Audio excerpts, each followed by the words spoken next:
Day 6 of the LPL. We're coming back for our second game here between Snake and RNG. And we'll see if Snake can bite back, because currently RNG completely handed it to them in Game 1, Clement. Oh yeah, they had no chance. The only glimmer of hope we saw was around the Baron pit, and that's traditionally a place where Snake hasn't done the best at. They have the nickname of called Wanse, playing the Snake.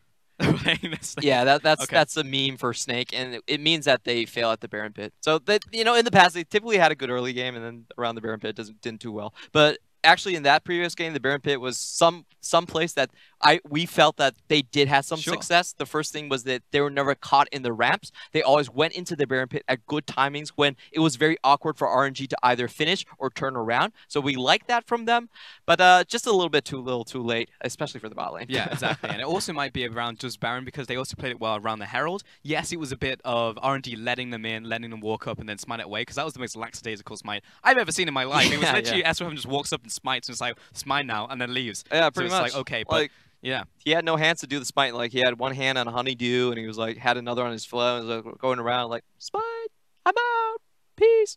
Like, exactly like that. What happened. But yeah, talking about that bottom lane as well, it was just unfortunate, you know, the way it turned out. Like, Uzi gets first blood, he's able to use first blood and actually get the benefits of it, walk back into lane, and then gets isolated with whoever victim is down there with him, and then he just wins lane, wins the game. And that's so tough to watch, because what I think the reaction it's going to prompt from Snake is that they're going to have to compensate for their weak bot lane with a very, very strong priority in the draft. They're going to have to pick up something like the Xayah or pick up something like the Caitlyn really early on in draft, just to make sure their bot lane doesn't implode. And we've seen this happen previously in their game against Rogue Warriors, and what that actually did was it gave counter picks to both the enemy mid and the enemy top lane as well. So it's a very dangerous situation, and it's a huge point of weakness that Snake have right now, is that their bot lane isn't consistent enough. Well, it also feels like there's a lot that Snake need to prioritize here, because you also look towards Groko, and we saw every ban under the sun thrown at him, and it was just like, well, what do you have left? Do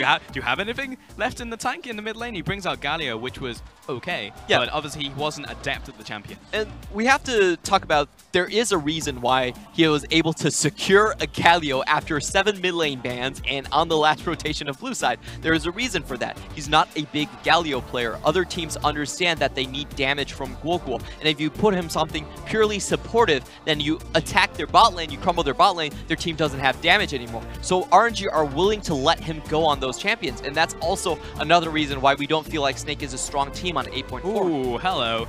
Light coming in over Crystal. Okay. Now, we expected this at some point, and I think now is the correct time to pull the trigger. Crystal has been underperforming in lane for a while, and Light is the guy that he heaped praise on. He said that this newcomer, he has the mechanics to best me. I need to show the kind of teamwork to keep my spot. I mean, he's got a tall task ahead of him. I'm not even sure if the Death Note is going to save him this point when you're facing down Uzi. I feel like he'll just repel the magic and be like, I don't care. And just go and beat bot lane anyway because it's Uzi. But yeah, that's obviously got to be something that you have to look towards if you are Snake, because if you're just bleeding out in the bottom lane, mid lane is a passive lane, then it means that like that neutralizes and RNG have more winning points, you know? You also look towards top lane, it's like, well, Flandre, what have you got for us? Plays Vladimir, gets counter picked because you're on blue side, so maybe Flandre is another way that they can make their way into this game. Yeah, for the top lane matchups, 8.4, there are a lot more tanks in the top lane. Really, the only fighter you see is Camille, but even with the Camille, hasn't been doing that well, to be honest. And also, Flandre doesn't really prioritize the Camille a lot of the times we see in the draft. So it's been a much quieter draft, quieter time for Flandre up in the top lane. And these are the big points here. Even if Light can't win against Uzi in lane, what's important is to see if that allows Guoguo to go on more supportive champions and take priority in mid. Yeah, and we'll see if that priority comes out as well, you know, if he gets a first pick into the mid lane to say, well, I just need a mid lane pick right now, because we know that RNG are willing to throw just pretty much every ban at me in the mid lane. And then maybe we can get a counter pick on Flandre, maybe we can make that happen, you know, if they move on to red side here for Snake. But it's definitely an uphill struggle. Snake have had a tough run in the last couple matches. Of course, they just had to play RW, Rogue Warriors, and now they're playing RNG. So it's tough, it's been hard, but Snake, they still have a pretty good buffer from how well they were doing at the start of the split. Yep, and I feel like they're going to be happy moving back to their own Western Conference. There's a lot weaker competition there, and if they can secure their first slot, first slot out of the Western Conference. It's not that difficult for them. They probably are looking at matchups against Rogue Warriors or RNG, but it's going to give them more time to kind of warm up in the matchup. Yeah, exactly. We'll see how far it can take them as they go back into their own conference in just a few days from now. In fact, we'll be starting week 8. That was so tomorrow. well done by our director. So the sign right there said that that was calling out the coach from Snake, and he said, "Please be careful doing your ban picks." And then we get a shot of him counting his fingers and going like, "Oh, how many champions does he have right there?" Very careful, very calculated. Man, I actually love the fan signs in China. They're all super inventive. But let's get into the second picks and bans for Snake and RNG. It's going to be Azir, Jarvan, and Gangplank again from RNG. It's actually going to be Snake on the blue side once more as they'll ban away Talia, Karma, and Sion. And there's the first pick of Rise from mid lane. And this is massive for Snake. They actually get to secure the champion that's made them successful. Guoguo's best champion by far in the Rise. Also very strong on 8.4. And with these bans, they're basically saying that, okay, you know what? We know the 8.4 meta is around Sion, Karma. We're going to ban all of them. We're going to play Rise. Just take it all away. RNG, though, do get pick of the litter for the jungle, get Sejuani for Karsa, and also the Tahm Kench for Ming in the bottom lane. It's really interesting to see if Karsa goes the route of MLXG. They're calling him the carnivore pig right now because he does take lethal tempo on Sejuani. Helps out when your team is completely ranged, and it also synergizes with challenging Smite better. True, true. No more of those Stalker's Blades anymore on 8.4 and beyond. Snake. Oh, we still have Stalkers. No Trackers. Yes, that's the one. Trackers. The other blue one. It will be a Vladimir pick for Snake, so that will go into the top lane. So there's going to be both of the solo laners locked in already. This is really interesting because we have seen Snake do this before, and they've sent the Rise into the top lane, and they've sent the Vladimir into the mid. Oh, that is a possibility as well. We'll see if that happens. I feel like Flandre's Vladimir is so good, though, and also Guoguo, it's almost like the pick he's made his name on, so it's likely, but it's a possibility for sure. We have to count on that. Xiaohu will lock in the Cassiopeia in the knowledge that it's going to be Rise mid lane. Yeah, this is like a no-brainer for Xiaohu. You could see him smirk right there. He's like, so Cassiopeia goes well into the Rise and into the Vladimir as well. Okay, I'll lock it. It's like this flex pick actually doesn't matter to me. Doesn't matter where you throw it. Skarner was also picked up for SOFM here, so we're going to be swapping junglers for the junglers. And Caitlyn will be the next ban from RNG. Going to be aiming that one at Light. Oh, so they're taking away defensive options from Snake. They don't want Snake to have a good lane. They're saying that we still want to pressure Light, the rookie for the team coming out on Snake. So a possibility we see a Varus ban from Snake, otherwise it's a pretty good chance that RNG will pick it up with the Tahm Kench. Well, I actually feel like Varus is fine. They're happy to hand that over. We've seen Uzi just play Ezreal into Varus and actually win the lane with it somehow. I don't really understand. True. And also Varus is a much easier champion to gank than, say, something like the Caitlyn. So they might let it happen. Rakan will be the ban against Hudia. Final one from Snake. Two is at the ADC. He already hit Let Me.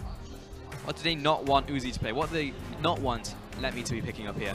This is interesting. So Let Me has expanded his champion pool quite a bit. We've seen the Vladimir, the Trundle for him as well. There's a lot of things he could pick up. But the interesting thing is that they actually banned the Gnar. So typically we think of the Rise as having a good matchup into the Gnar. So it's kind of it's either throwing false signals or it's signaling that, you know, the Rise is actually going to still stay mid. Is this day where play-by-play logic has reigned true, as it will be a final ban of the Varus. Yeah, Varus banned out on Snake side, but not RNG side. Haha, that's what I meant. But okay, so I misunderstood you the first time. Good. Play-by-play is double win today, folks, but it's going to be the Cogwall pickup for RNG, so still going to be doing a bunch of damage in that mid-game, looking towards the Gwyn's who's here alongside that Tahm Kench, and now Snake as well, looking towards their pick. They will need a full bottom lane. That's what they need to do in this rotation. Yep. Tristana, good option, is very stable in lane, has the wave clear early on even without the Shiv to withstand freezes and things of that nature, and also has the hop away to get away from ganks, hyper scales as well. However, in the laning phase, still a little bit difficult to go against the Kog'Maw. Got the Tristana, and Snake potentially looking at a Braum as well to go alongside it here. Good steady pickup. They have a very strong level 1 here, so hopefully they can use it and get some vision early on. Braum is the most steady champion, exactly 50% win rate in the LPL out of 116 games. The numbers don't support 50%, but... Shut up, Clement. Oh, okay, sorry. Don't draw attention to it. RNG, last pick coming out here. So it has to be a top laner here. Cho'Gath, I imagine, would still do fine. Ooh! Okay. Let me? Hello? Is this the tie? Did they sub into tie? Wait. No, that has to be top lane. No, it's got to right? be top lane. Yeah, There's no way it's going to be top lane. Sejuani. Yeah, it's fine.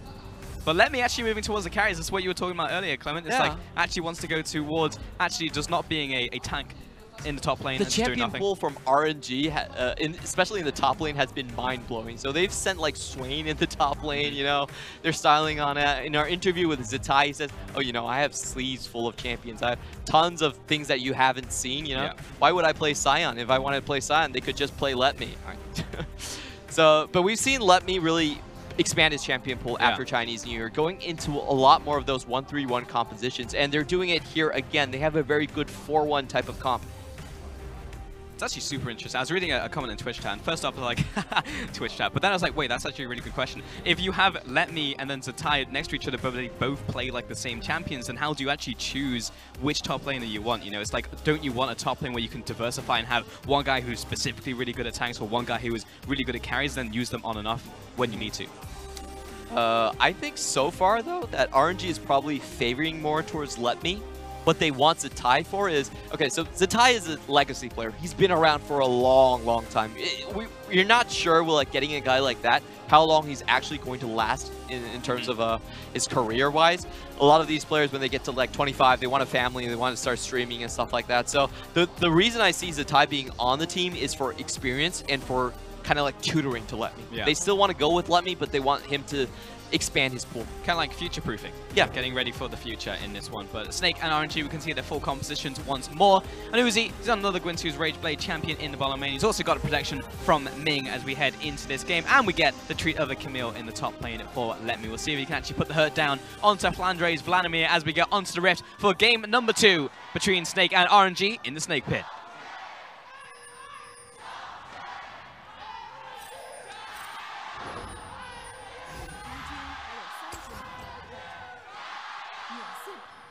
As lively as ever. Yeah, I don't think the crowd could make up their mind.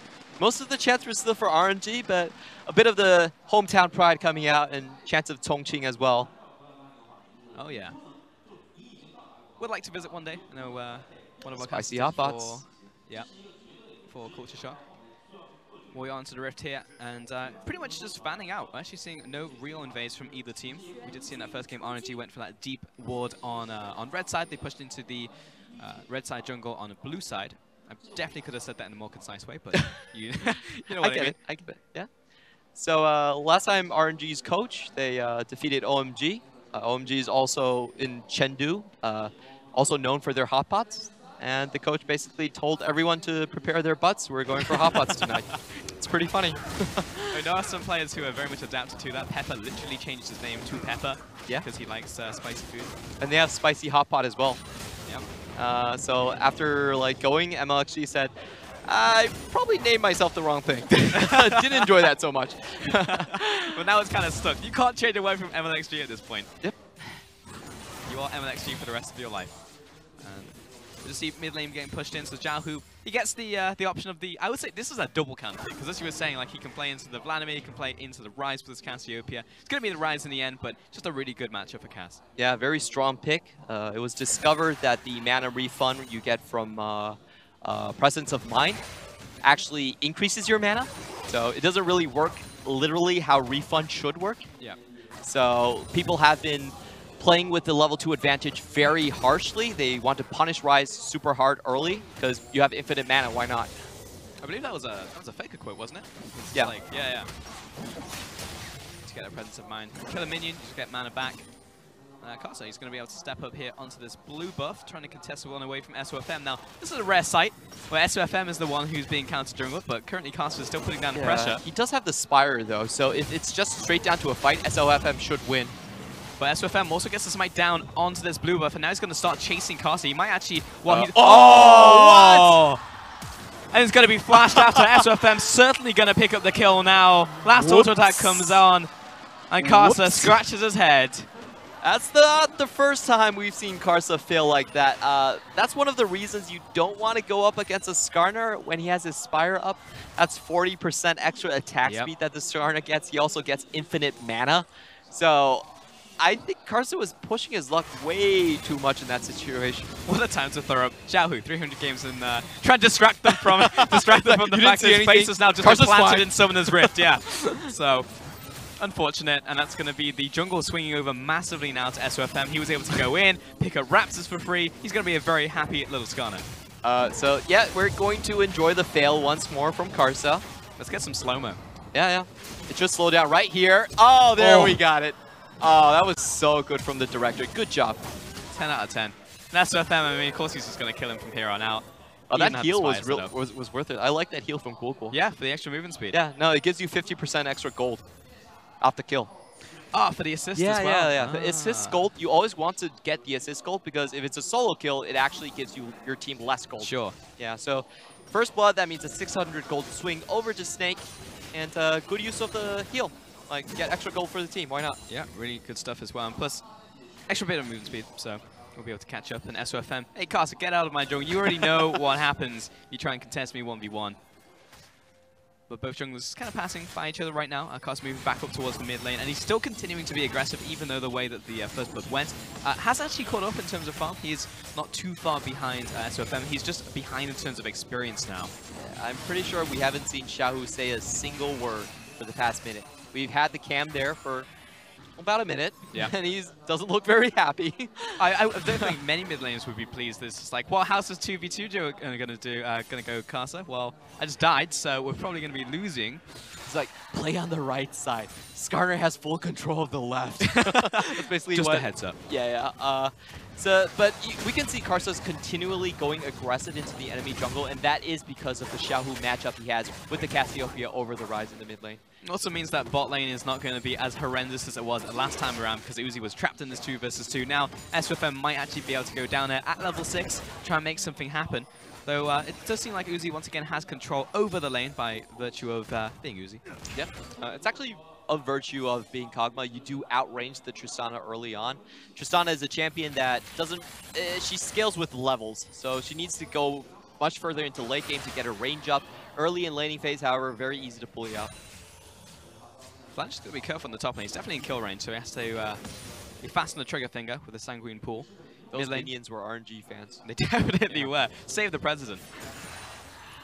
Xiaohu will get out of there in that gang situation. And now, again, the constant harassment coming in from SOFM, just harassing Karsa off of his camps, but won't get anything done in this one since Xiaohu is pushing up in lane. He does have the smite advantage, but doesn't want to stay because of the Cassiopeia, like you mentioned. It's all good, and both junglers, let's go back to base and spend some of that early gold. In fact, they've had many items picked up by both junglers, so that'll be the Stalker's Blade completed by Karsa. He's going to pick up Hunter's Potion as well, alongside his Ruby Crystal. I think RNG does need a gank in the top side, however. If you look at the CS leads so far, Flandre has been having a very good time. And this is one of those matchups that where Camille can win big, but she does need a lead somewhere. You need to put her tempo ahead of the Vlad. Yeah, she snowballs well, but yeah, for sure. And jungle will be able to pass over this blue buff over to Xiaohu. Move back towards the bottom side. So I'm looking towards level 6 now from SOFM, which he has just dinged. So let's see if he moves towards the bottom lane and looks for a gank into the middle lane. Since Gogo just have full mana, we'll be able to lock down Xiaohu. Yep, mid lane would be the prime target here, just because we see the Cassiopeia is not running the cleanse, so she can't cleanse out of the Ryze Rune Prison. I'm not Riot support. I do know that cleanse does not get rid of the tail. Oh, savage! That's like a good few moments old as well. Yeah, because you know, I felt people might misunderstand me, so yeah. Right. Just to make sure. Copy that. Just going to have this wave pushed in, going to be equalized as well in the top lane. Probably both junglers, or top lane is going to be backing off here. That means actually going to interrupt that recall from Flandre.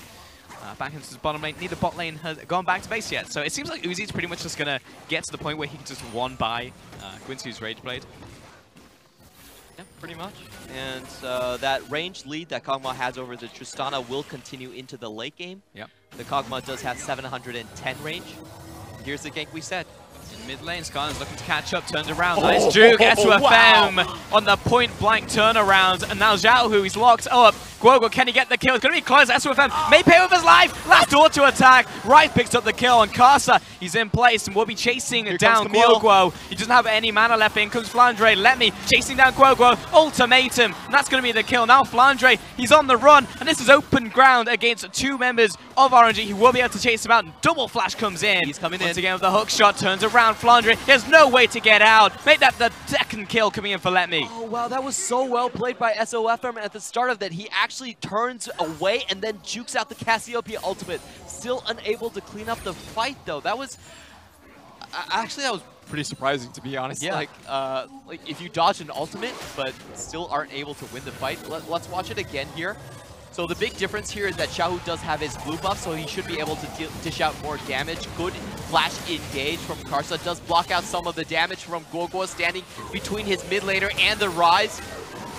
Those few seconds does mean that they're able to take down the enemy jungler first, and Camille is just so much better off the roam.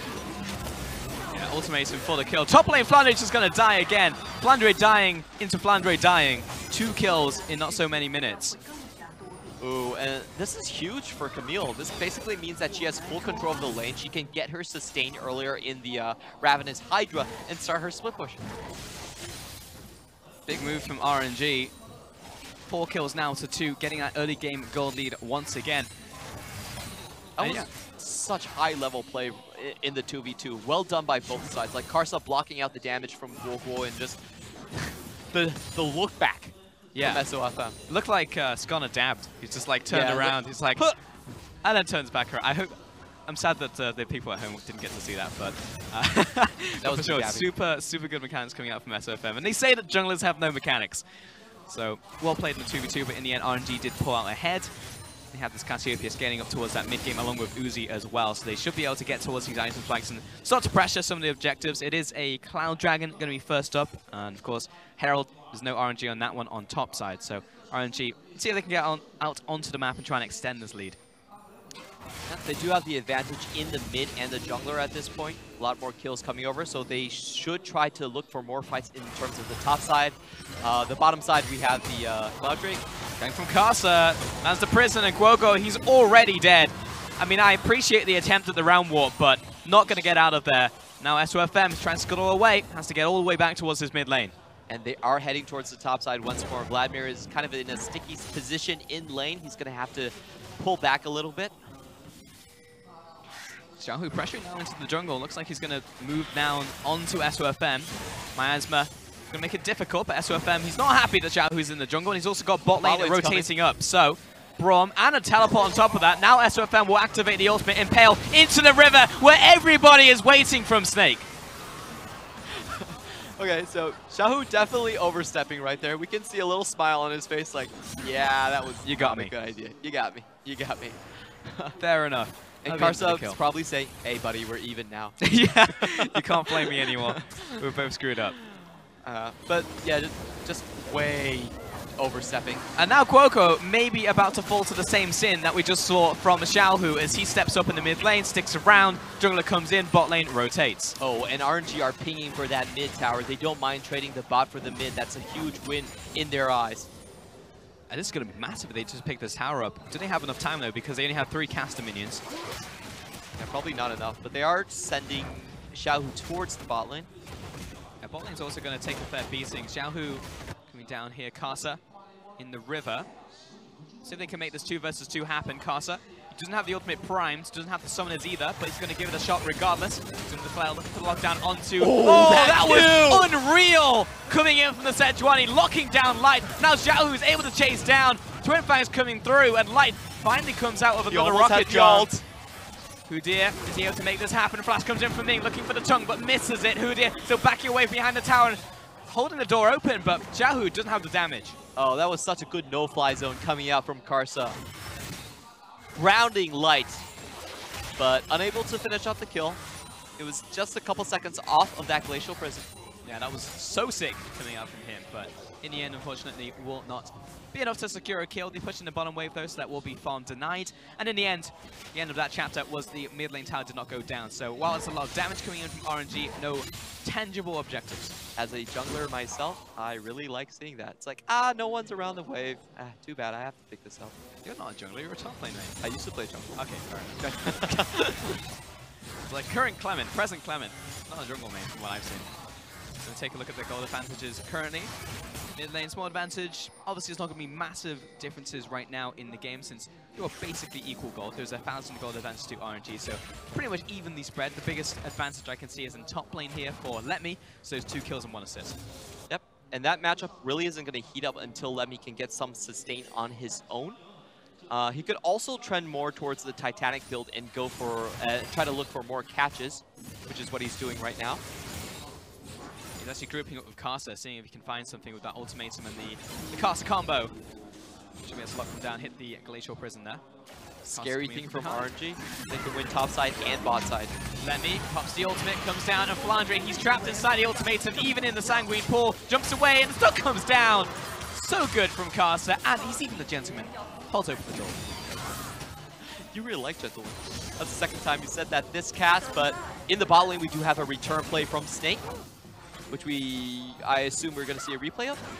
At some point, yeah. But hey, I just appreciate when someone just holds the door open for someone. It's probably a British thing. Yeah, I think, it yeah, definitely 100%. is. I don't know if Americans do that, but no. Bottom lane will be Snake trading towers. And actually get first tower, so they are able to race RNG to it as be traded on the top and bottom sides. And looks like they are still going to push this one out, at least for the minion wave. Yeah, and it does look like Tristana is having a good time. Here comes the replay. They just tag Ming with the Winter's Bite, able to follow up on that play. Uzi, I believe, managed to get out alive, but that does give 650 gold over towards Light, so he can speed up his build. Yeah, actually going to be really big. The fact he's also managed to pick up 2 kills off of these plays in the early game means he's actually pretty far ahead in terms of accelerating towards the point where Tristana will be strong. We're actually seeing traded objectives here. It's going to be Snake taking Cloud Dragon in exchange for the Herald, which I would probably rather take a Herald all the time if I'm anybody. Yep, both of these teams are heavy on the team fight style, so the Cloud Drake not really going to do much for them. Would much prefer the Herald myself as well. Yep, so we'll see what RNG are able to do with that, because mid tower is already very low after that previous push from Dogmore. And indeed the bottom lane is not quite in execute range from the Herald, but mid lane definitely is. So opening up mid lane will allow more access onto the map here from RNG if they choose to go that direction. Yep, and they are setting up for it. We can see that once Letme has the wave at the river, he's content to let the wave sit there. He knows that Vladimir can't farm this without risking some safety. So Letme can continuously do this. He can hold the wave here, and he can basically try to fade from vision, fade downwards towards the map, and that's going to put so much pressure on Snake. Yeah, for sure. RNG also just taking this crap here in River, though Snake are also starting to group up around this mid side of the map. Is that a phrase? The mid part of the map. That's what they're trying to do right now. Seeing if they can find themselves a pick with this Skarner. Yeah, when you're talking about sides, there's usually only 2. True. Yeah. But we're adding a 3rd side, and it's mid side, so okay. Better deal with it. Whatever. You're the British person. Down straight. I have complete control over the English language. That means going to come into the mid lane again. Look for his own type of pick, but SOFM is here with a potential counter gank. Let's watch the bot side. Sejuani does have everything up. I'm watching. Okay, mid tower's going to fall. Actually, just a rotation from Letme, so they're able to use the Herald into the bottom side and look for another gank, or another tower into the bottom lane here. Yeah, it's very well done, taking 2 things at the same time, and also have Cassiopeia roam down as well. Massive damage onto their tower. Won't be quite the kill just yet as many members from Snake turn up, and FLICKR actually teleported into the bottom lane, so it will save the tower, but that's still a lot of damage. Yeah, a bit of miscommunication there. There was no reason why FLICKR should have teleported downwards. He would not have gotten a team fight off. You could see the front half of his team was not willing to engage into a Cassiopeia. So I guess that was just like a delay in information. If he knew that the Cassiopeia was there already in the tri-rush, I don't think he would have finished that teleport. And now Letme's able to go to the top lane, push out this minion wave, and he has the luxury of this teleport still ready to go. So RNG can play around the top lane here, and also they can continue pushing the bottom lane. So it actually looks like Light and Hudia have just given up on bot lane. We'll be letting this tower drop, and then Uzi will get all of that juicy solo gold to himself. Yeah, they can't defend that outer tower anymore because Let Me at any moment could teleport down to the bot lane and behind their tower. So they know they have to give it up. Yeah, I say that though, but RNG actually decided to go back to base because I don't think they had information of where either the top lane or bot lane were at the time, though the minions just finished it off anyway, so the point is completely moot. Yep, still managed to get what they came for. Sejuani, good shift from Karsa here. They're always defending the pushing potential from Light. Even though Light actually managed to get an advantage in lane, he hasn't been able to transfer that towards tower pushing. So what are Snake looking for here? Because they have this Tristana who has the 2 kills, is starting to scale up, has the Static Shiv already, moving towards the Infinity Edge. So obviously, big power spike on the horizon for Snake. Will they be able to look for team fights? They will, but I think the team fighting is actually a bit harder on their side. They don't have, in terms of just compositions, I feel like RNG has the easier one to execute. They outrange the enemy team, and they also have a lot of strong engage tools. While Skarner, it's a bit more difficult for him.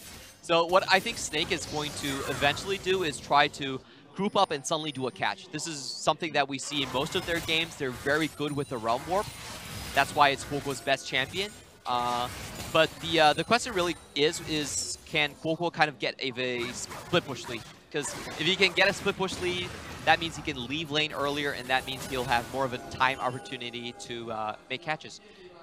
We've almost reversed the compositions from game 1 as well, because it was actually RNG who are looking to find those picks, you know, after they got the advantage. But right now, RNG are the ones looking for these team fights, with obviously Cockmore, Cassiopeia going to be scaling up, got this front line coming in as well. So the roles are reversed, but RNG are still ahead, even when playing the other role. Yep, pretty much. And this is the scary thing about RNG. They can win on multiple points of the map. They're not bound to only winning on the top side. Hudia gets caught out here. Wow, Karsa getting the interrupt over the wall right there with the Arctic Assault, followed through the ultimate, but the team isn't quite there yet. That was a great glacial fissure. That's a tongue twister. That managed to keep RNG in place, so won't be dying, but resources burned. Yep, and they're facing down a 4v2 scenario in this top tower. I don't think they're going to be able to defend this.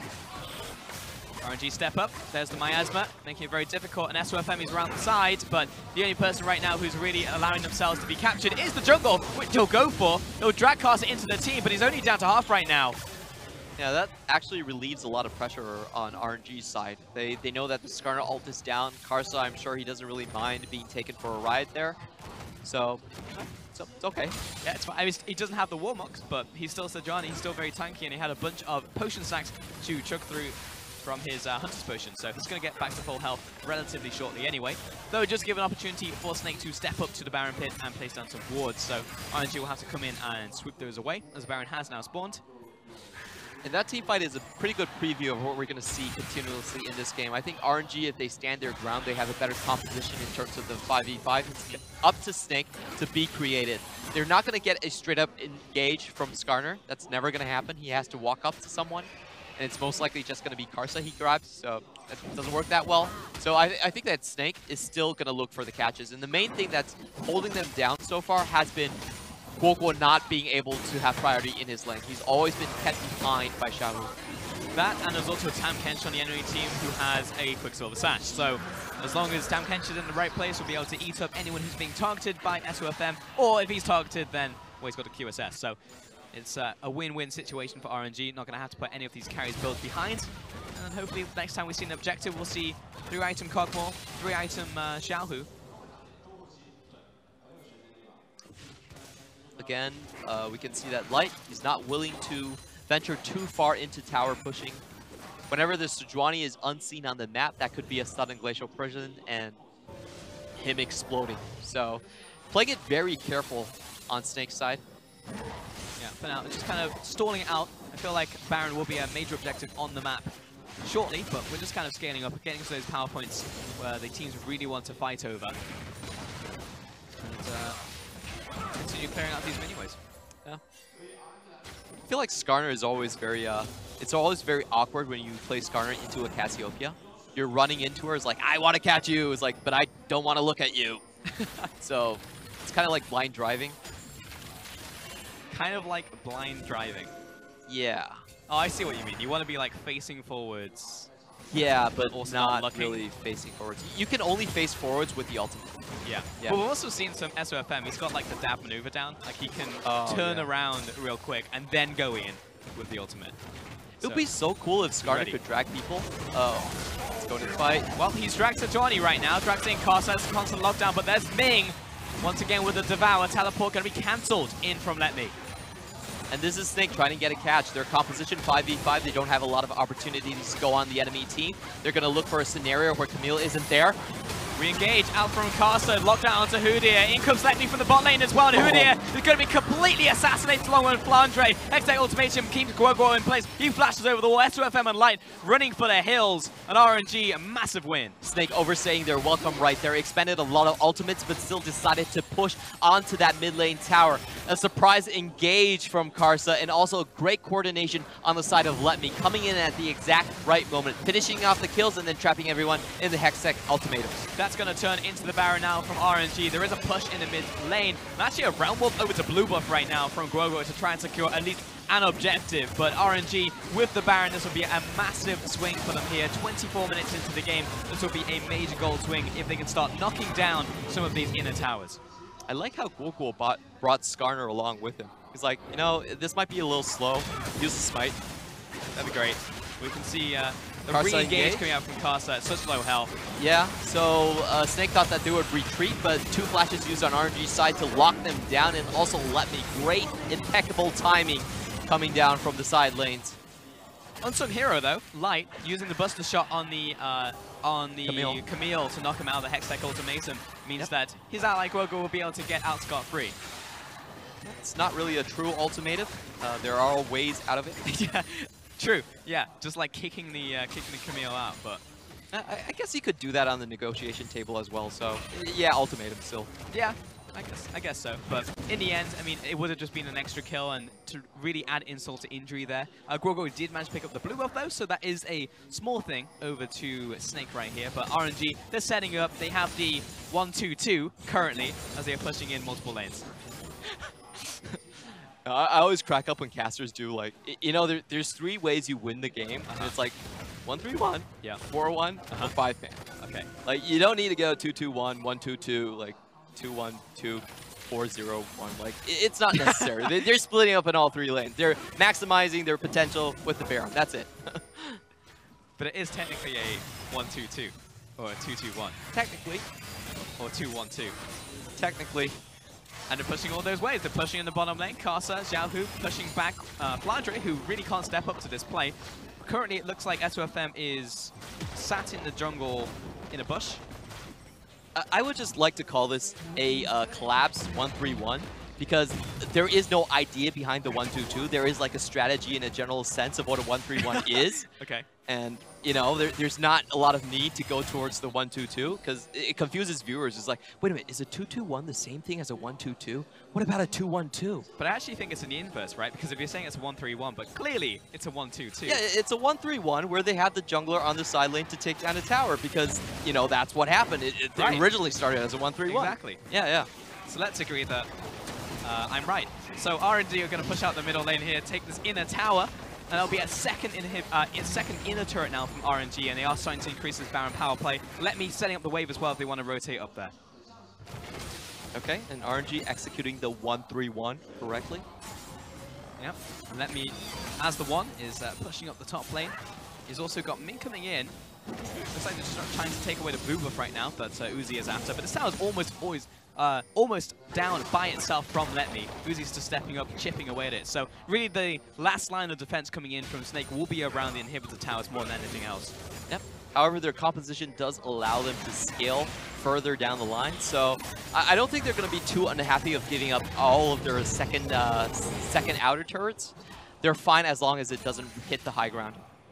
We're waiting on this next dragon as well. 15 seconds left on the Ocean Dragon, so no flashy Infernals, no flashy Mountain Dragons this game, but it will be a second Ocean coming in, and RNG will be pretty happy to pick up that objective. Probably the next one after that should be an Elder Dragon if they take it in a minute from now. Yes, it will. Actually, no. There's going to be another Drake before Elder Drake. Well, that would be wait. Yeah. Yeah.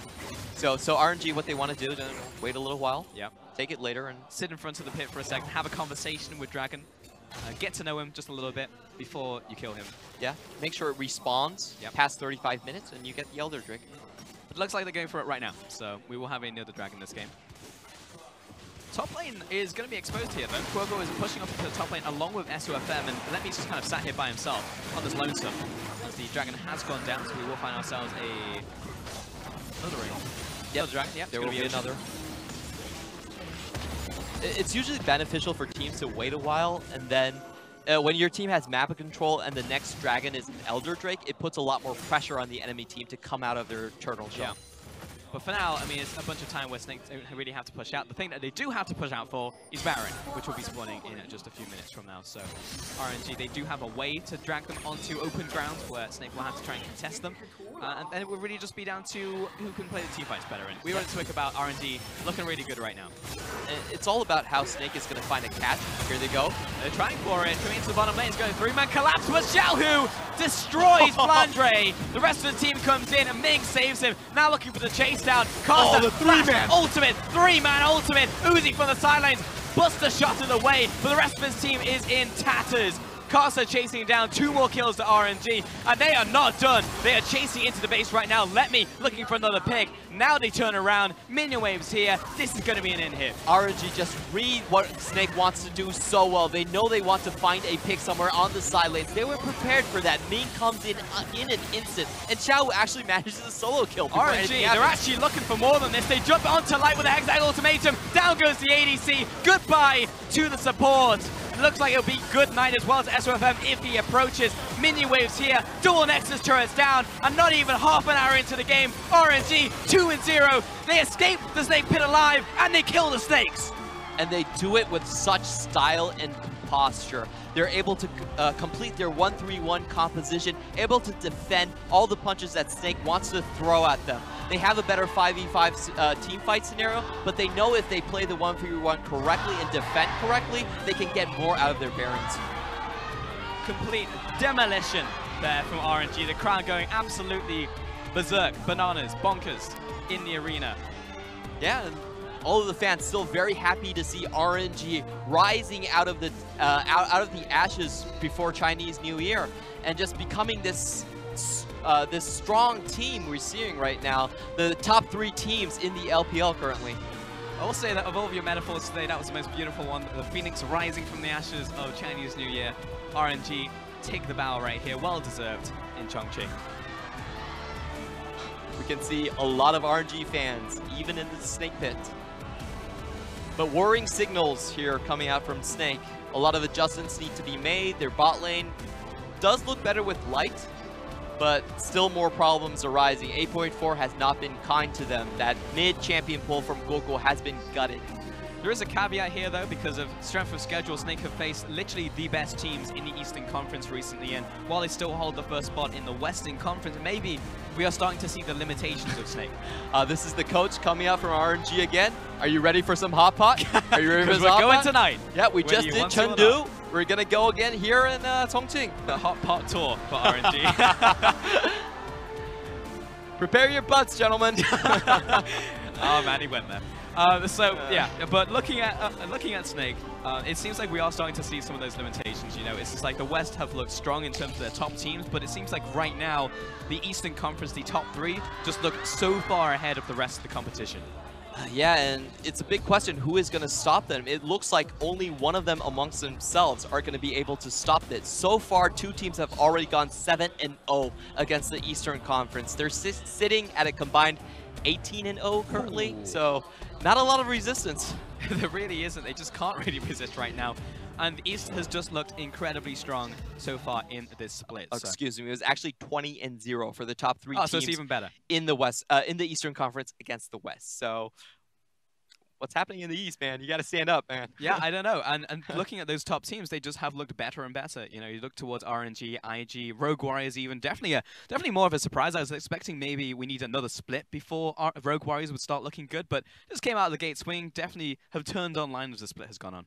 Yeah, definitely. Top teams in the East look so good right now. And RNG, I'm happy that they can join the Pantheon. They're still a little bit behind in the standings, sitting at 3rd place, but I think they're going to be very strong competitors against IG. Yeah, of course. There were a couple of games at the start where they dropped, but from here on out, they have looked incredibly strong. For now, we are going to send it over to the analyst desk to take a look at that series.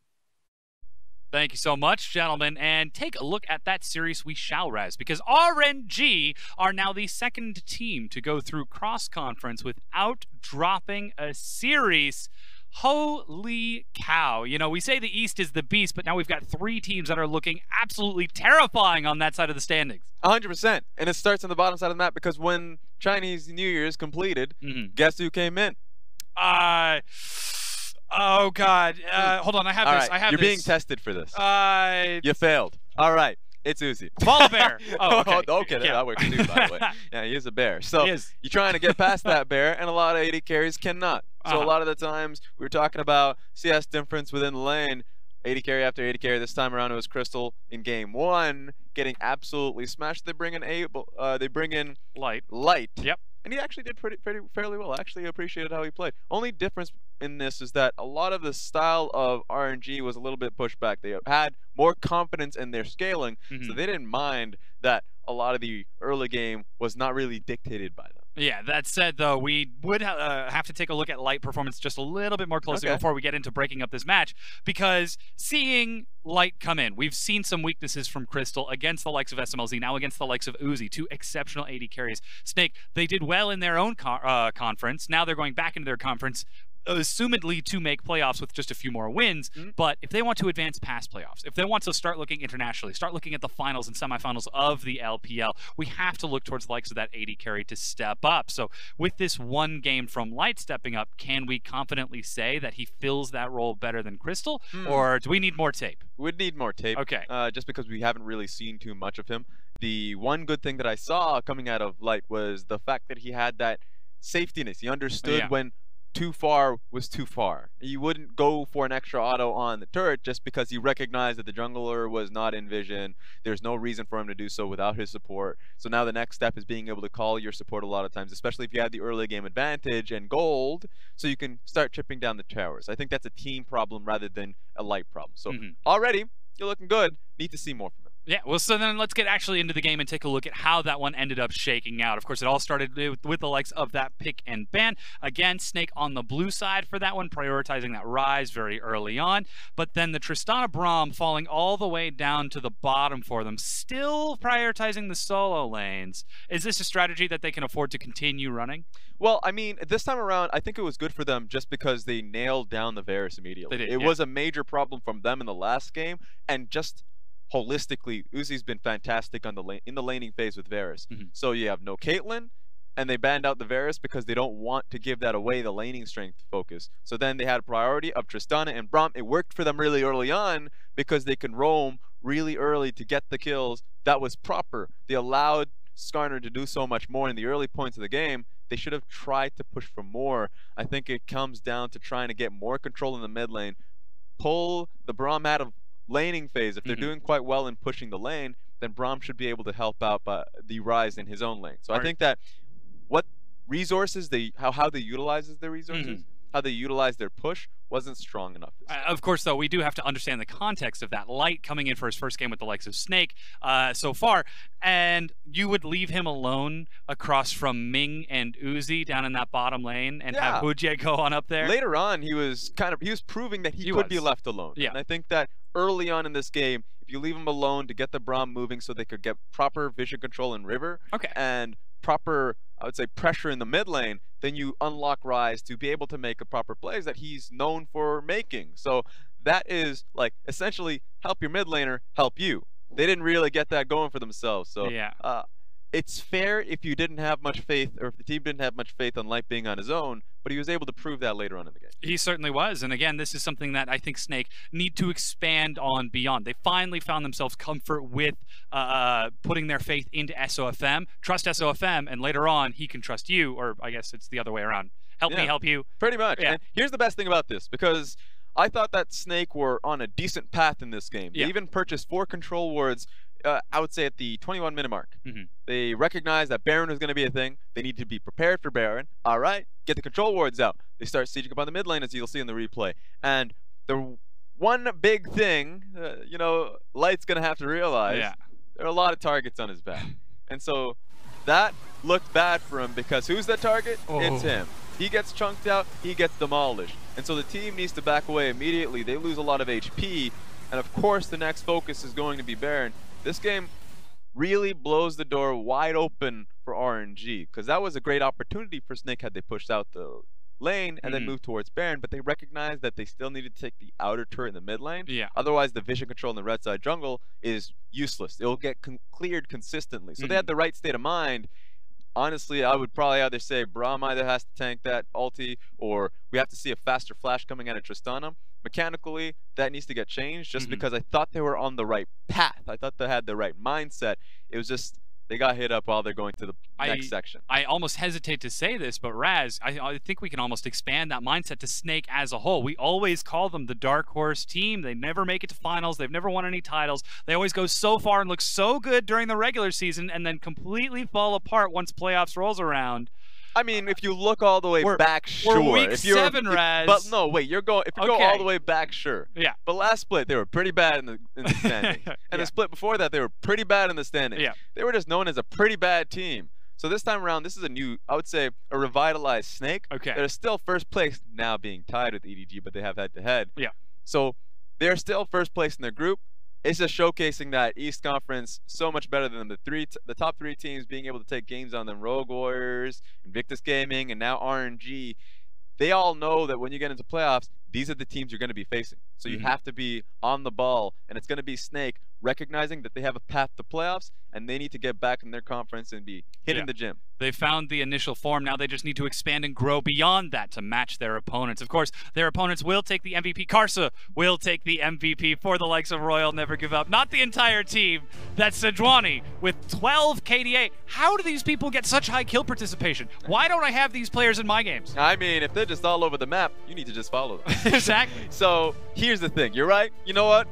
If I wanted to, if we could, just throw the entire RNG team of the men of the match. But the graphic can only be so large. So, yeah, Karsa had a fantastic game. The one replay we showed earlier on, it was based on that where they could get control of Baron. So, sure, he made that one mistake going into the blue side jungle, losing his flash, face planting the wall. That was unfortunate, but he made up for it as the game went on. Even professional players make mistakes like that on a stage, so don't be too discouraged with that. As that win ends up, though, RNG will get just a little bit closer towards the top of the standing. Snake still comfortably at the top, but now they're just a little bit closer to being caught up to by the likes of EDG. Yeah, so now that we've rounded up the cross conference, we're back in our own groups. Western Conference seems really close up. You'd say Fun plus Phoenix really trying to eye the competition of BLG or WE to see if they can hop right in. That's fun to see. While in the Eastern Conference, man, I feel so sorry for Jingdong.